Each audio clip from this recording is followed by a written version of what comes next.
Welcome to my podcast. Today's dream, tomorrow's reality. My name is Vicki Poole, and I'm a master transformational coach specializing in habit change. This podcast is sponsored by the Enlightened Peach, and it's all about embracing our mosaic life. And some of you may ask, what is a mosaic life? Well, it is recognizing that all the pieces of our life, the good, the bad, the indifferent, have all come together to make us who we are. Change any one thing and we are different. With that in mind, I invite you to embrace your perceived imperfections and celebrate who you are. This podcast is unedited and raw, just like life. And I am your host. And I have a special guest with me today. I'll introduce in just a moment. But if you have any ahas, questions, appreciations, please leave a comment or a voice message. Remember to like, subscribe, and share. So now let's get started. So this gentleman right here, we don't know each other very well, but his name is Evan Baumgardner. And we actually met in a class that we are both almost like a mastermind that we are in together. And we are learning so many better ways of utilizing our hypnosis and helping people. So I heard him talking on one of our little chats, and his story was so cool that I thought I've got to have him on a podcast. So this is where we are now. And so I want to let him just tell you really quick what kind of hypnosis that he does, and we'll go from there. Thanks, Vicki. I'm Evan Baumgardner. As she said, I'm a hypnotist. I specialize in helping people overcome anxiety, regain their confidence, and also move on from Bell's Palsy and synkinesis. So those are the big things for me. As far as like what kind, we were talking about this before the recording, and there's so many different kinds of hypnosis. It's like all the different routes that you can take to get to the same place and doing what feels right. So I'm a big proponent of having a very deep hypnotic toolbox to go to. It's the only way to do it, I think. Otherwise, you Yeah. put yourself into a little tiny box and that's all you can do. And it's like some people need something that's over here and you're over here. Yeah. And I mean, it's something I'm passionate about is this is the best job in the world. Yeah. Yeah, I agree. It's fun. We get to help people at the end of the day and see massive changes happen. Things that people thought they would always have to deal with. Mm-hmm. And then almost like magic, I deal it. Yeah. So everybody's journey is a little different depending on what we're working on, but to see that go and then like that weight lift off of them is amazing. And I mean that was something I went through myself, and that's what brought me here, Right. becoming a hypnotist. So let's dive into that real quick. I know your journey with this began because of your Bell's palsy. Am I remembering correctly? Yeah. Okay. Well, I had Bell's palsy. This was it'll be 9 years ago in a couple of weeks. Actually, from here, it's December now. And when usually after a couple of weeks, the nerve heals and everything. So let's stop real quick. So what causes Bell's palsy? Do you know? Is that something that you can share? It's funny because there's a lot of different things. Okay. The key thing is there's a cranial nerve kind of like right at the below the ear, kind of back of the jaw thing that connects to like 5 different nerves in the face. Mm-hmm. And when that gets damaged somehow, whether that's from like a viral infection or whatever, stress seems to be a very common thing for it. It causes temporary facial paralysis until everything kind of heals and it goes back. Now, I was under a lot of stress at the time. Like I said, it was a couple weeks before Christmas. I was a freelance writer at the time. I had deadlines piling up. I was trying to get everything ready, and I just hunched over my keyboard, and not taking care of myself, pushing everything at, to both ends. Like I was just physically and emotionally exhausted Right. and not giving myself any rest. And then Bell's palsy happened. Just kind of out of the blue. I had this like pain in the neck for a few days that was slowing me down, which created more stress. And because it was so hard for me to actually work then, and then one day it went away. I'm like, oh, good. I'm thinking I had just been sleeping wrong Mm-hmm. as a result. And then, like that evening, all of a sudden, it's like my eye seemed to be blinking slower. Okay. And I'm like, all right, that's kind of weird. So I'm like looking in the mirror. I'm like, yeah, all right. Why is my eye blinking out of sync with the other one? And then it was just this gradual thing over like 20 minutes where then that left side of my face was suddenly paralyzed. Wow. And Were you alone? Was there anybody with you? yeah, I had a friend of mine who was So here they watching the noticed whole it thing. too? Yeah, I'm like, are you seeing this? And she's like, yeah. I'm like, okay, so it So it's not really my is out of sync. imagination. Yeah. And um so I mean, obviously that was stressful. But now here's the funny thing. And I go through all this because it's important to realize that 9 years ago when this happened, stress was not a cause according to Oh. doctors, Mm-hmm. right? And they'd be like, no, it's not stress. No, can't be that.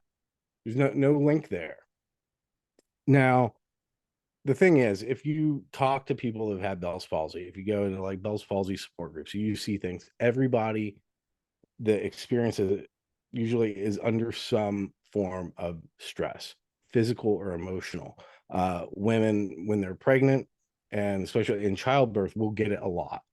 Mm-hmm. Like that happens a lot. I'm like, well, look at that. That's an incredible amount of stress that the body's under at that point, both physically and emotionally, as you're bringing Right. another life into the world. There's a lot of changes happening, a lot of stress, and like I said, both physical and emotional stress. Now, here's funny in 2019.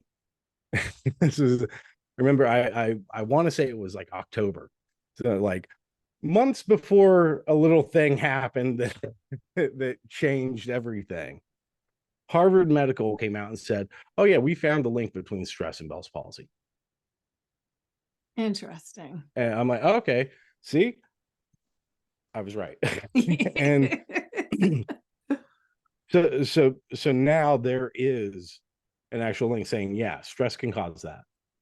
But before that, they wouldn't even consider Yeah. it. And So is it okay if I share something with you real quick? yeah. My children's father, before we actually started dating or anything, he had Bell's palsy and he was doing a job that was really, really stressful at the time. But they said it was caused by an inner ear thing. But so it was one side of his face. And he actually had a little bit of problem with his arm and everything too. And he I forgot how long it lasted, but he got everything back, but one eye was just a little bit, it was like closed just a touch more.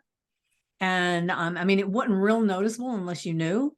But Mm-hmm. then when he didn't have a mustache, he wore a mustache all the time. But when he didn't have a mustache, you could see that when he smiled, one side, that one side did not smile the same. But that was the only thing that he had from it. But he said his was where he went to bed at night and then he woke up in the morning and he thought he had had a stroke because one side of his body felt different and one side of his face in particular, you know. But Mm-hmm. he recovered from it pretty much, with little telltale signs that most people didn't notice. Yeah. And that's something like you, if you've had it, you can kind of notice when other people have had Mm-hmm. if you look closely, because like I said, it's putting everything back together. And Right. if it doesn't get put back together correctly, it's kind of like if you break a bottle or a lamp and you glue it back together, it's the same, but it's a little different at that point. You can tell something happened Right. to it. You're not going to fool anybody. and that's what happened to me. It's called synkinesis, which nobody really talks about that part of it, because it is pretty uncommon, thankfully. So explain I what mean, that is. it's one of those things where like spell check doesn't even Yeah. Yeah. know how to check it. And so that's kind of where the nerve is healed, but everything is kind of out of place. Okay. So it's So like it's all healed, but it's kind of just off kilter just a little.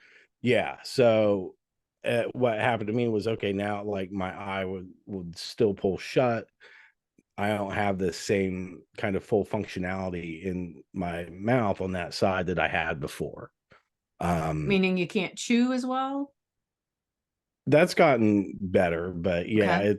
it's still a little tough, but it's noticeable. Like smiling is still tough. I mean, you learn how to get that kind of crooked smirk, and and then just use the eye being pulled down is kind of throw a wink in there too. So does it Um, get more noticeable if you're under stress now? I think when I'm extra tired, Okay. and it is more of when it's noticeable the most, or like when I'm being super animated, because that was one of the things that really gave me like horrible anxiety when it went from Bell's palsy, when I'm thinking, okay, this is something I just got to deal with for a couple of weeks and then it'll be fine. Then it's like, okay, why hasn't this why isn't this changing? And we think of it as primarily like a cosmetic thing, but it mentally, the effect on us, it's a lot deeper than just that. It's Right. not strictly about the appearance, and we're not even necessarily aware of that for me. And this is, I didn't realize it at the time, but it's kind of like this, it changed how I was able to communicate. It took that away. I mean, it's not just our smile, but it's how we non-verbally communicate. Oh I yeah, can't yeah. emote the same way that I did before, which is difficult when you like to do, deadpan kind of humor and Yeah. voices, and you Yeah. can't make the same facial So only expressions look that at you this used side. to. Yeah. And and I remember one time I was saying something to my daughter. We were about to go somewhere, and like there was kind of a twitch in the muscle, so kind of like my eye would pull down. It'd be like sort of a wink, and I would joke around with her and do that kind of like wink wink, like this is a joke. And my eye did that. I was like, "What?" And she's like, "Oh, okay, dad." And then she gives me like the big wink back. I'm like, "No, I'm No, really serious not an here." intentional Wink wink. wink. And she's like, "Oh yeah, I know, I am too." Wink wink. I'm like, "No." Oh, that's too I funny. mean, that's a fun way that Yeah, affects yeah. us, but it can be frustrating.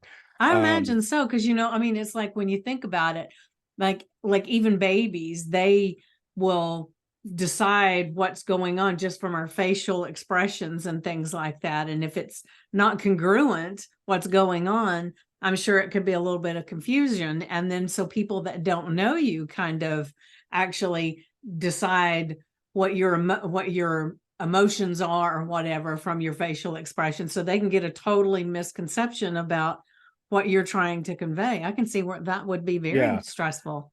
And after how I'm like, okay, well, I just need to get on with my life. Yeah. And I remember I'm like, okay, well, I'm gonna go to a bar for happy hour, and I'm just gonna do this. I walk in, like half of my face isn't working. And like the bartender gave me this look of like, should I be serving this guy? It's like, how many of you had already, buddy? Or like, is he having a stroke or what's going on? I'm just like, I'm not dealing with this. I'm like, that's it. I'm out. I've had a good run. I'm just going to go home and be a hermit now. And my anxiety just went through the roof as a result of that. And ended up becoming agoraphobic. And that So for people that don't know what that is, explain that one as well. agoraphobic, just the fear of open spaces. Basically, I just didn't like going out in public, and I would basically have a panic attack if I had to be around people. um and there are a few things with that also, because of like how, all right, if the eye is pulling down, it kind of affects your peripheral vision too. So then that's also activating the kind of the fight, flight, freeze anxiety Mm-hmm. response as well, because now it's like, oh, you have to be extra vigilant if your vision is now impaired from a side. It's like until it adjusts to that. um and yeah, so I didn't take it well. I remember going to neurologist, having an MRI, just like, why isn't this back to normal? And I'm hoping at that point that there's a brain tumor. I'm Mm. like, just tell me that no, there's something there, because that was hope. Yeah, at That was least a they could take way something out, out. right? And it'd be It's like fine. there's something that could be done Right. one way or the other, and nope, everything was fine. And I was just like, yeah, no, that's as healed as it gets. And no, and then he had to explain to me for like half an hour why it was a good thing I didn't have a brain tumor. I'm like, you don't get it, man. And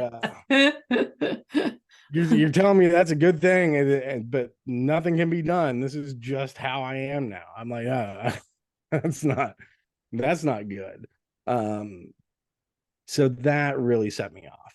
I bet. Um, and I know, like, okay, you go through that sort of process and you become super anxious, and then Were you you get married at that point?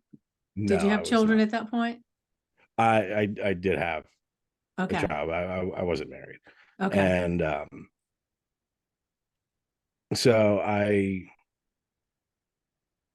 yeah, my anxiety just got worse.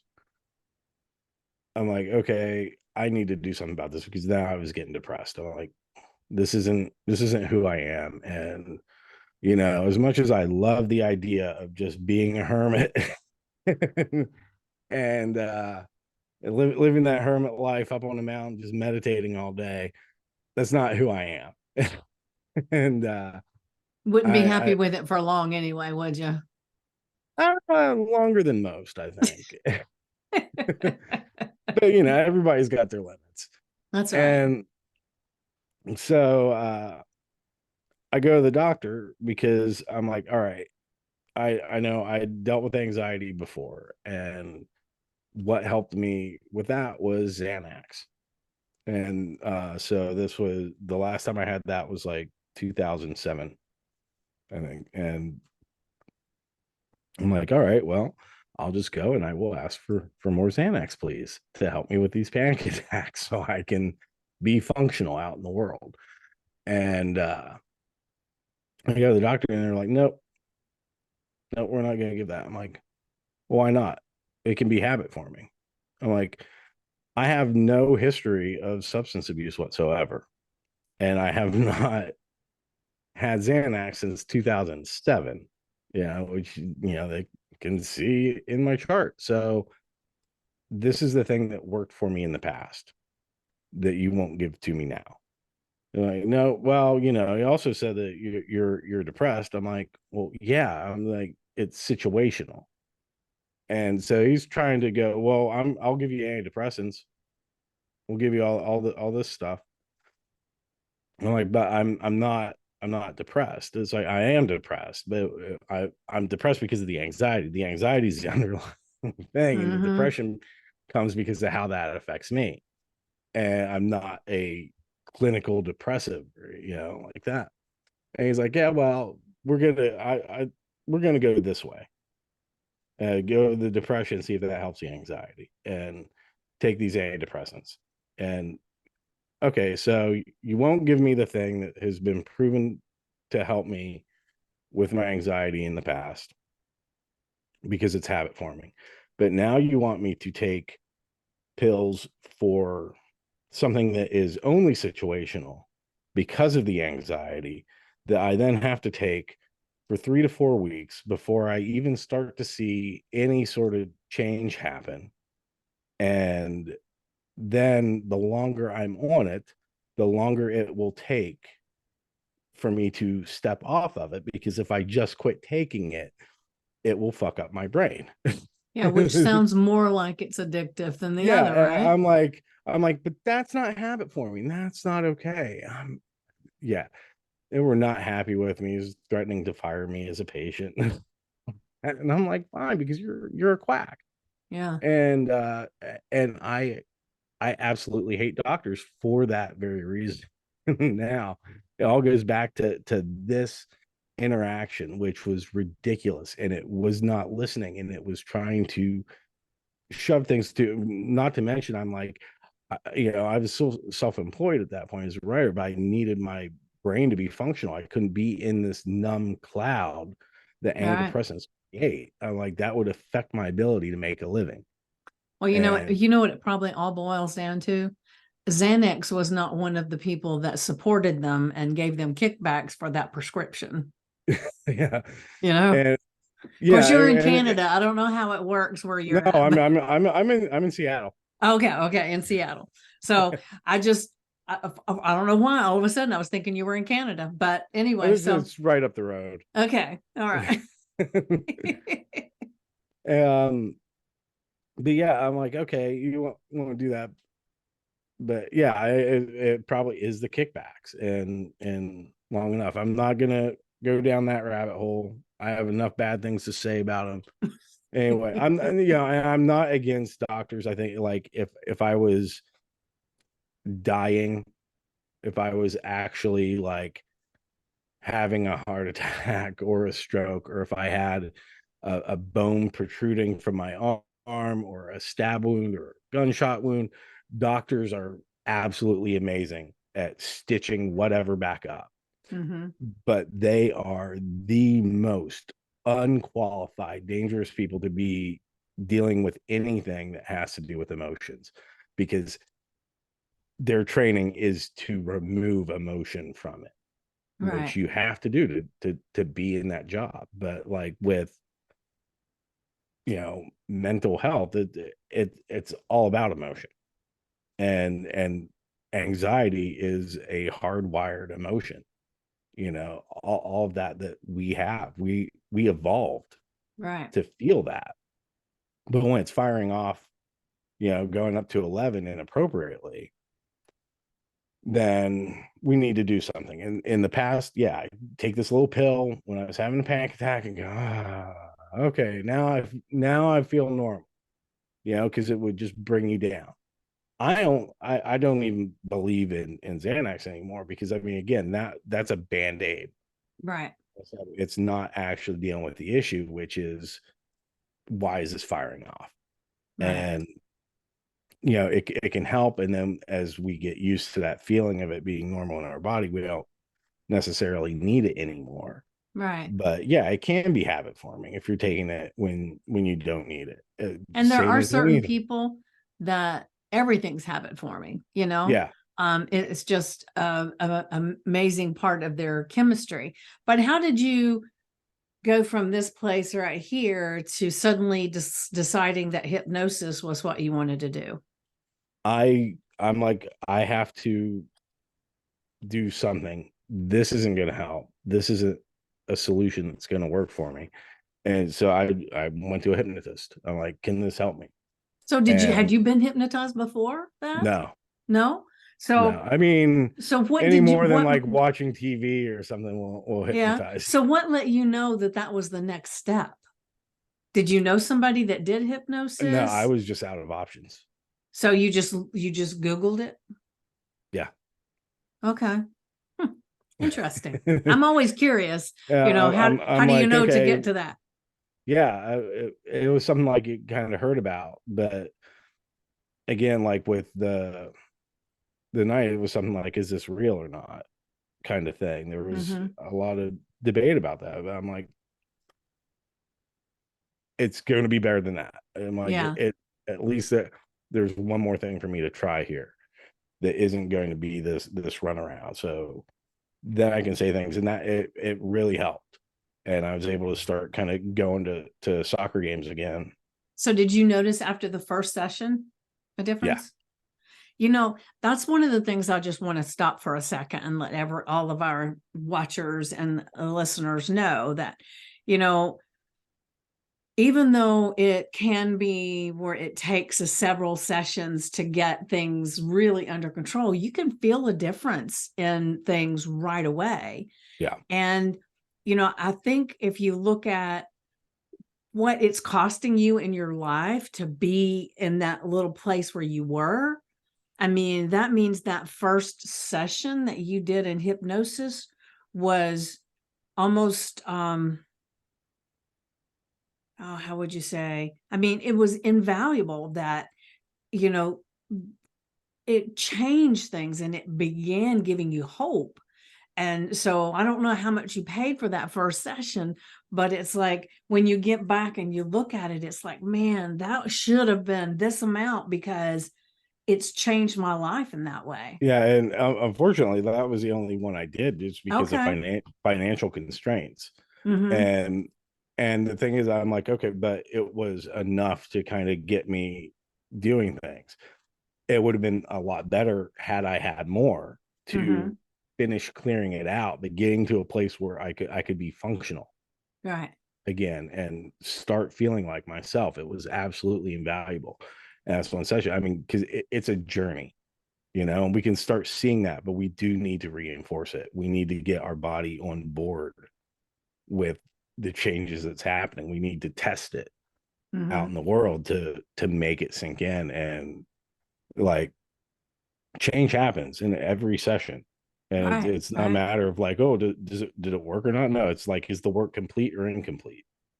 And depending on what we're going after, there might be more. I mean, like, I'm still doing a lot of work. Well, Mhm. when I go back now, like, looking at, but yeah, that was when I wanted a career change. A friend of mine who was a therapist suggested, like, oh, well, you'd be a good therapist. I'm like, yeah, I'm not going back to grad school because I went for education instead of psychology. And to be a therapist, I would have to go back and get a psychology master. I wasn't going to do that again. It's like, well, you could be a hypnotherapist. So I'm like, wait a minute. Yeah, you're Ding, right. ding, And, ding, and ding, and I ding. know it works because it helped me get to the Yeah. point where I was comfortable enough to go out and have lunch with a friend of mine because I wasn't before then. And well, I'm like, this ticks all the boxes. I still get to be self-employed.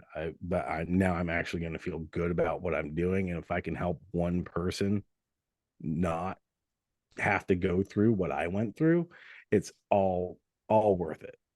And that was just like that. I'm like, this is what I'm doing.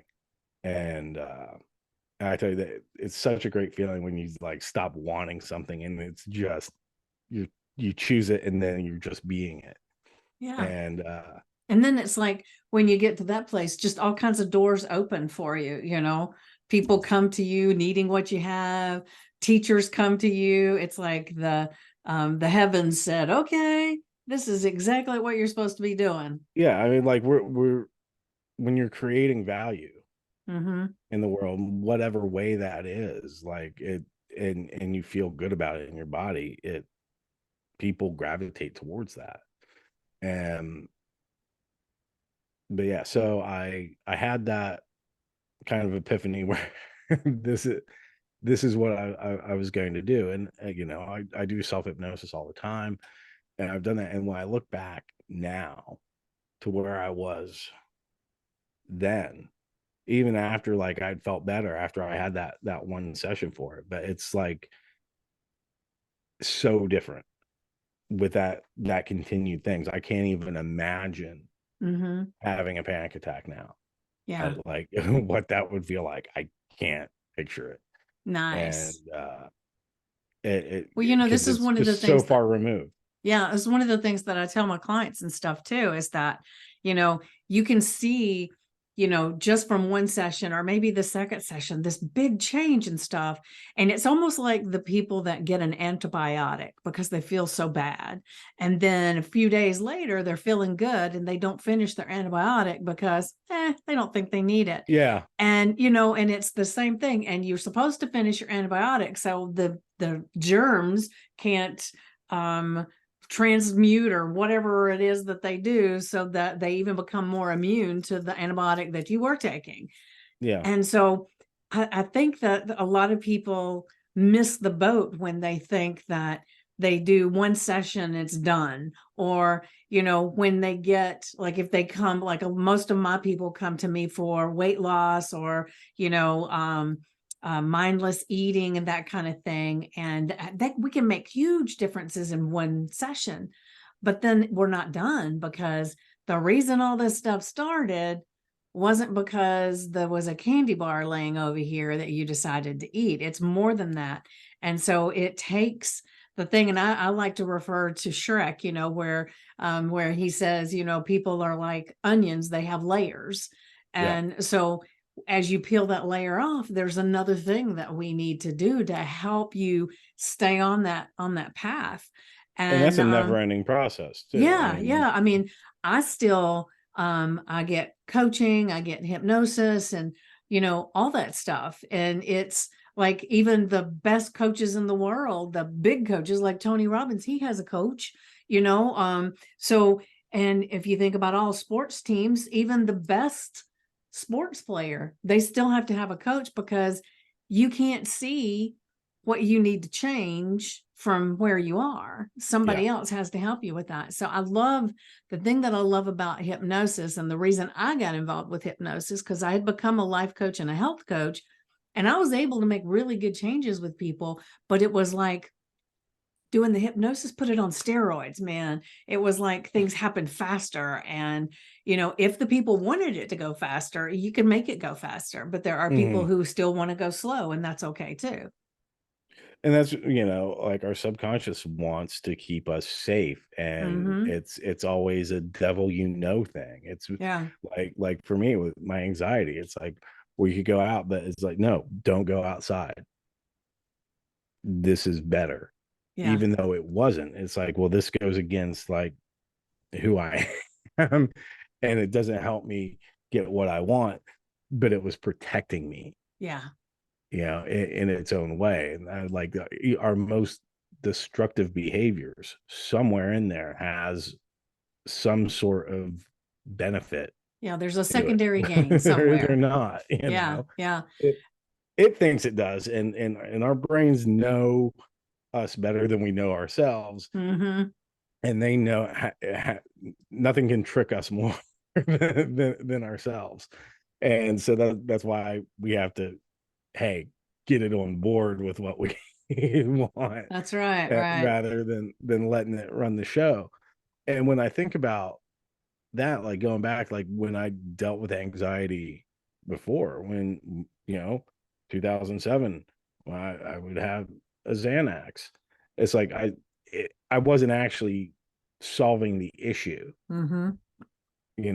like I have done Right.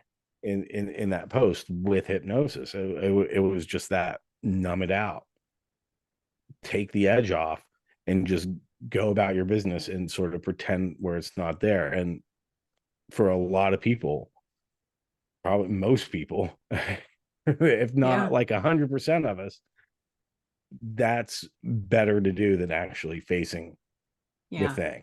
Yeah. They And self-medicate to avoid yeah, whatever it is. and that's whether it's like watching, mindless TV, or whatever, drinking, or you know popping a Xanax. It's just numbing out the stuff instead of accepting it and then processing it and finding out where that sort of kink in the hose is to undo it, so everything is flowing normally again. Yeah. And So I got a question for you. So the hypnosis helped you exponentially. So did it help you more with, and this may be a silly question, I have no idea, but so I'm going to ask it anyway because it's my show. There's no silly questions, only my dumb answers. Okay. So was its focus of the hypnosis to help you to be able to go out in public, or was it to help your nerves in your body, or was it to help you to more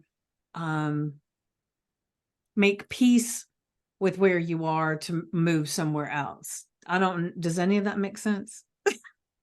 Yes. And the answer to all of that is yes. Okay. Yeah, I think initially it was just to, again, like ground that voltage, the emotional charge Hmm. that it had. And I think that when it comes to dealing with anxiety, that's a lot of what we're doing. Is like, okay, you're in a situation, we're always going to be uncomfortable. Like I said, we're hardwired for anxiety. We're Right. always going to feel, we need it. Right. It helps us survive. But when it's firing off inappropriately, like we can recognize it, we can accept it, but we need to just kind of not have it be as high voltage Right. as that, and being able to ground it out, so we can be like, okay, yeah, I know this is too much, where this is at, and learning to accept that there will still be discomfort at times. Like I don't like crowds, I never have, but I don't get set off and like, oh God, I can't breathe if I'm in the middle of one, Yeah. now like I would. But that doesn't mean I now enjoy Yeah. being in a crowd of people. No, I'm not. But and then so it was kind of like doing that, just dissipating it really, and turning the volume down. So that was kind of my focus with the anxiety, so that I could just go about living as normal.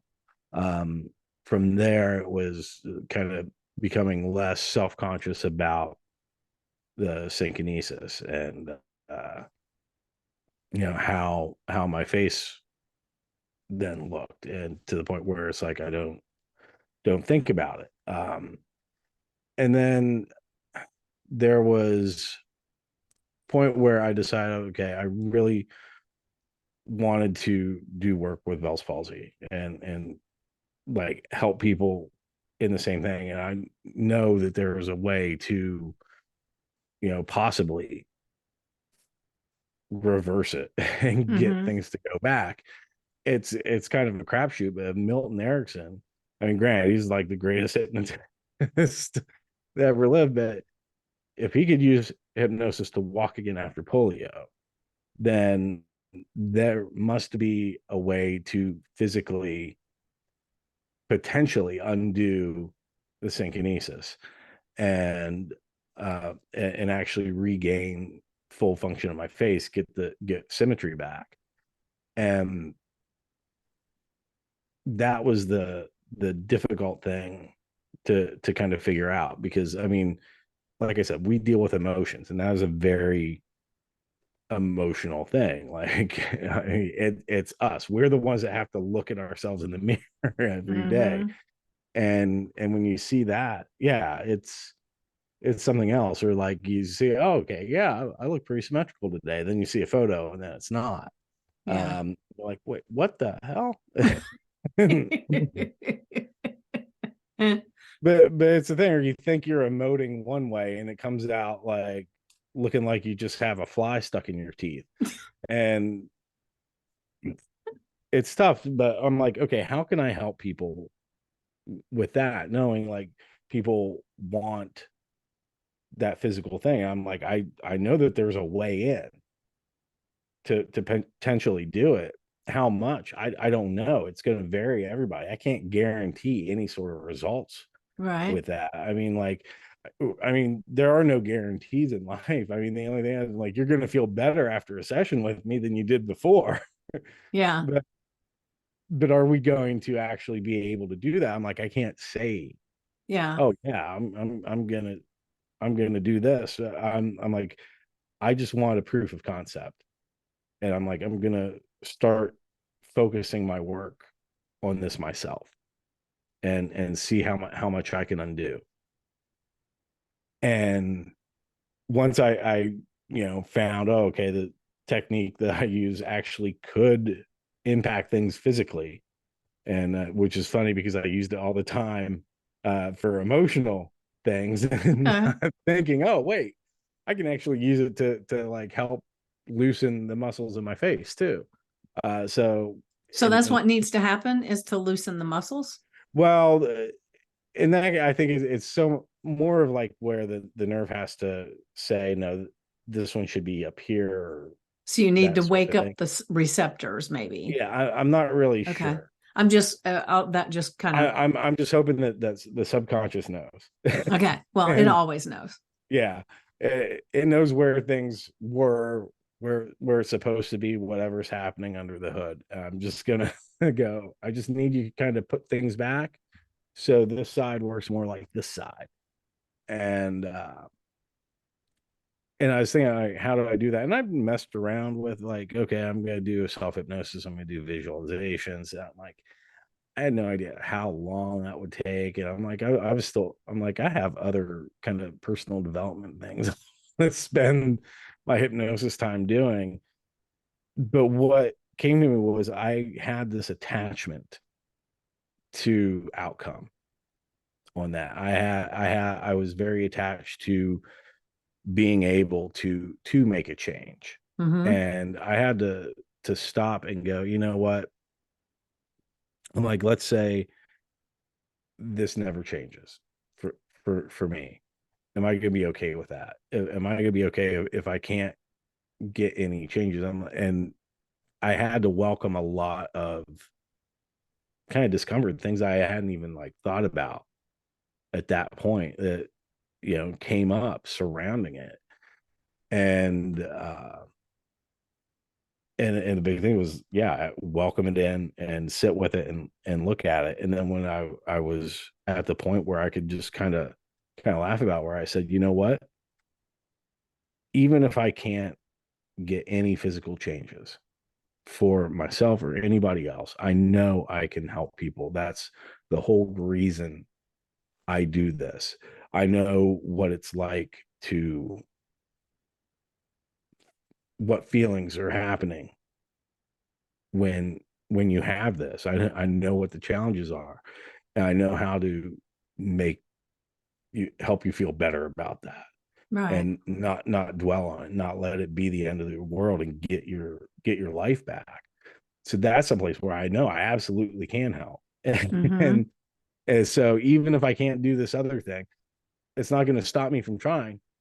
It's not going to stop me from working on it. But I'm like, obviously that can't be the focus. We have to be able to love ourselves just as much if it never ever changes, as much as if there was like 100% recovery and Right. everything was Well, even the better than it was interesting, before.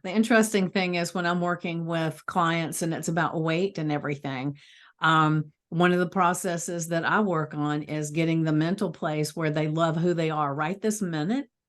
Hmm. If nothing's different and they can find a way to love themselves just as they are, then it's easier to make changes, Yeah, because you can't change something while you're hating on it. you can't have what you want.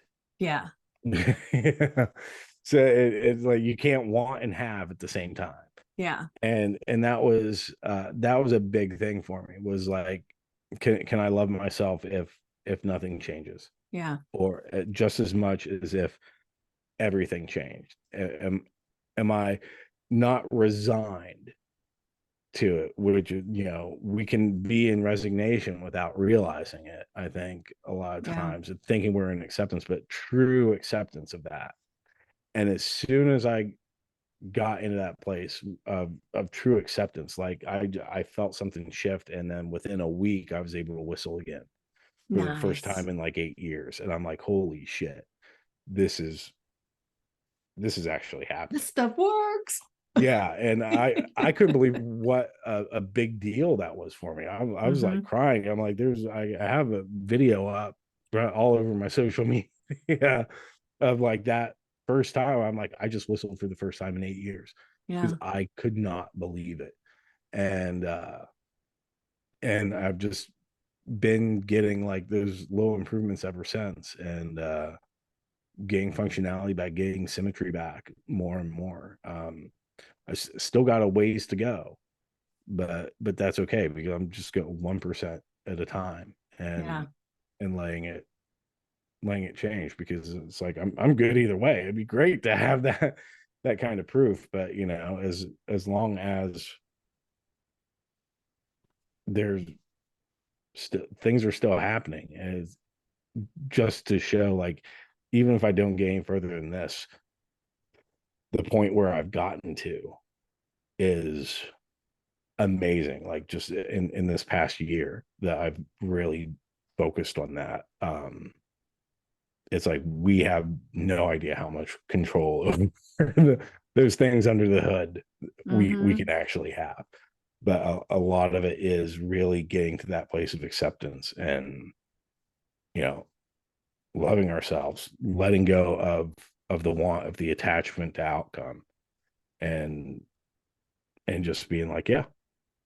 Yeah. One of my favorite authors is Michael Singer. And he has the book, The Untethered Soul. And then he also has a book, The Surrender Experiment. Okay. And it's all about surrendering to the outcomes of everything, and taking intuition and moving with intuition, but surrendering, and Mhm. how life changes dramatically when you can stop um, um, being the director, Yeah. you and know? and and that's a tough thing. Yeah, it is. It's a very tough thing. Yeah, like for me, it was Letting Go by David Hawkins.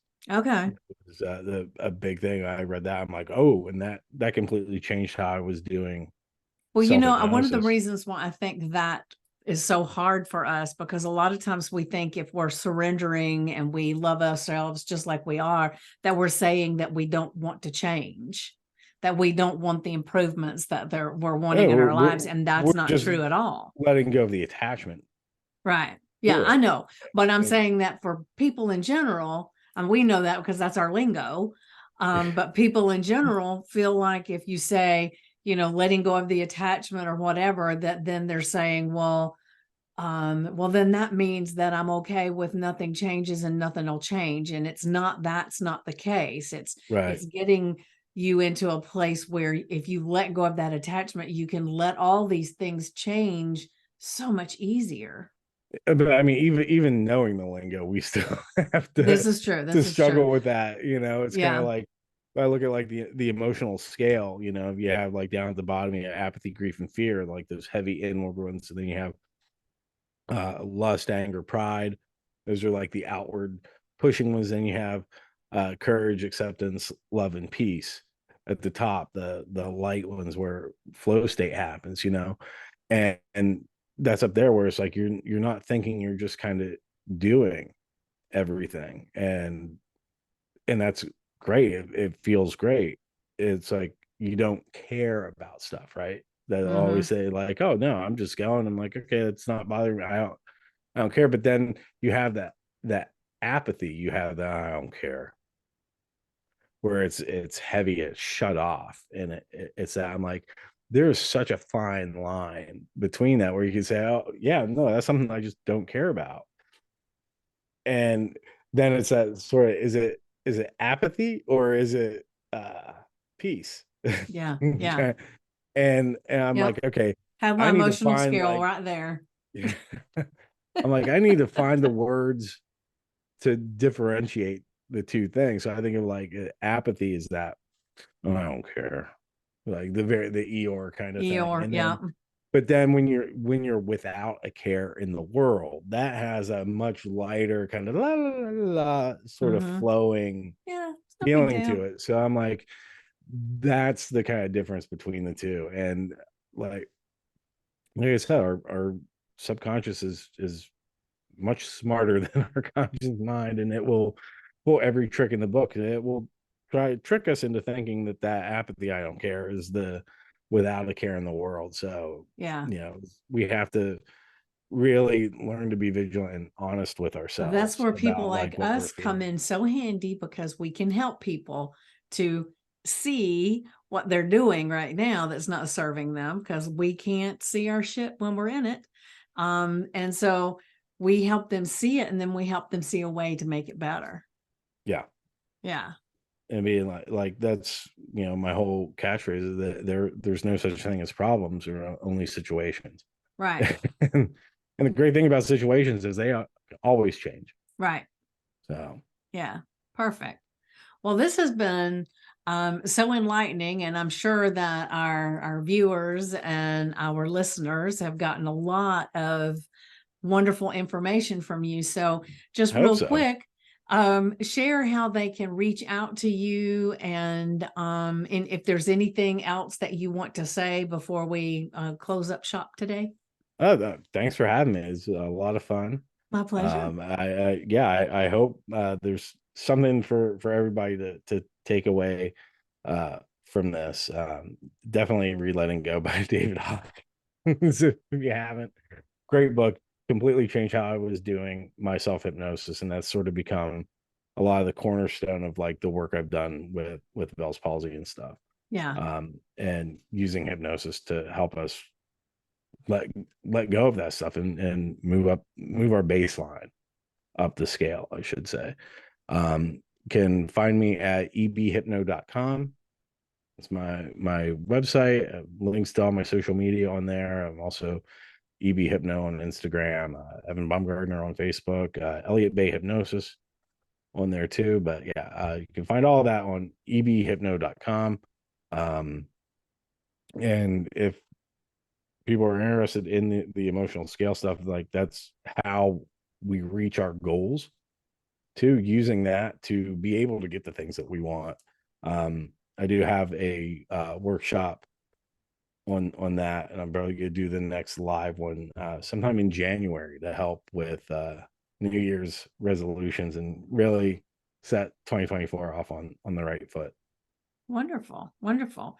Well, I will when I post this, I will put a link in there to all your stuff. But a lot of times, people are listening and they're not looking at the comments, and so I just wanted you to say so that anybody that was listening could maybe just make a note of it or copy it into their notes or something.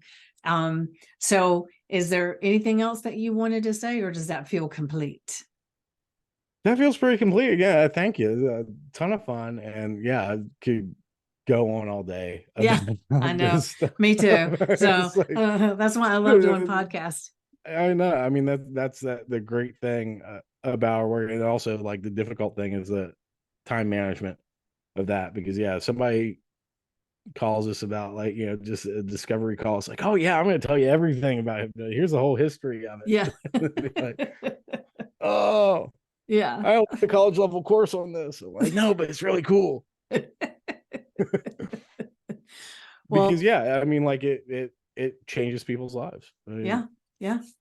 Well, I have so enjoyed having you on here today and letting you share your journey, because I think it's really, really important for people to know that there's so much more that hypnosis can do. And it just gives them one more spoke in the wheel to know yeah, that what it can do. like I was really skeptical about the physical aspect of it. Like emotional, absolutely. Yeah. It's amazing for that. But when I started seeing like the physical changes, that blew my mind. Yeah. And but again, a lot of that came from the emotional processing of it. Right. So yeah, that's I guess that would be one more thing I would have to say to everybody listening is like, don't discount the way our emotions affect us physically. Yeah. I mean, and we see that with stress, so it shouldn't be that big of a jump. But I know, like, if you asked me about that like 3 years ago, I'd have been like, nah, well, maybe a little bit, but nah. this is completely, now it's like, oh, my knee is sore. It's not just because of the weather. I'm not discounting that as being part of it. It definitely is. But then I'm also kind of like, all right, well, there must be an emotional thing Yeah, that's yeah, going on I too. agree. Louise And Hay as I start peeling that onion, has a great book about that too. If you've never Louisa May. seen Louise Hay. Yeah. Okay. Yeah, Yeah. I've heard that. Okay. Cool. But Cool. yeah, so something I definitely will have to check out Yeah. now, because Yeah. I'm like, yeah, no, this stuff really does impact things. I know, because yeah, I was having a knee problem, and then I'm like just doing my own self work, and then it's like, okay, as that kind of moved up in my body, my knee quit hurting, and then I got I Yeah. got a real bad head cold. But that was all. But you got it out, right? But then the knee pain just went away. Like, Yeah. it's still not perfect, because there still is like the weather aspect. It was nothing like it was before. I'm like, this is, yeah, this is really crazy. Yeah. Mind blowing. I know. I love it. All right. So, thank you again for Thank being you, Vicky. here.